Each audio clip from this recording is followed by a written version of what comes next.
Nakilista ti lokal a gobyerno ti Baguio City iti nasruk sa nga ribo upat agasot a kaso ti Influenza-Like Illness. Gaboy di dayta agbalbalakat ti City Health Services Office karagiti residente iti syudad ti panagridam kontra iti sakit. Report maniwod kini Christine Bornolla-Sabaway. Sigsiguraduan ni Jamaica amay sa nga ina, akanayon ana salun at ti duwa nga anak na. Nang runa ita a matutudo a panawan, agraraira manan dagiti nagduduma a sakit, kas ti influenza-like illness. Tapno makaliklik iti nasao a sakit dagiti anak. Malaksid iti panang kompleto na ti bakuna, ken panangipaay nati na sustansya at taraon.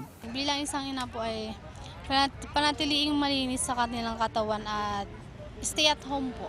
Iti kaudya na datos ti City Health Services Office na ilista tinasurok sa nga ribuket upat agasot a kaso ti sakit. Iti nasao a bilang kaaduan ditoy dagiti ubing nga agtawan iti maysa aging gasa nga puluket upat. Sarunwan dagiti senior citizen. Young children at yung mga senior citizens, they are most vulnerable.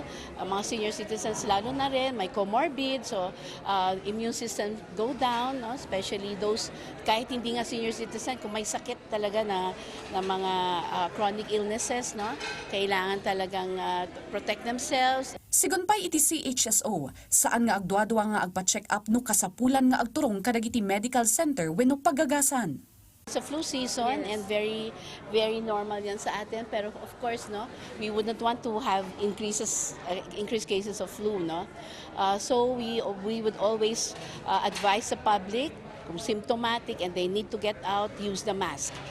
If not, they can stay at home, lalo na kung nagkakaroon siya ng fever, loss of appetite, and joint pains or muscle pains, they need to stay at home. Christine Bornolla-Sabaway para iti Pagilian.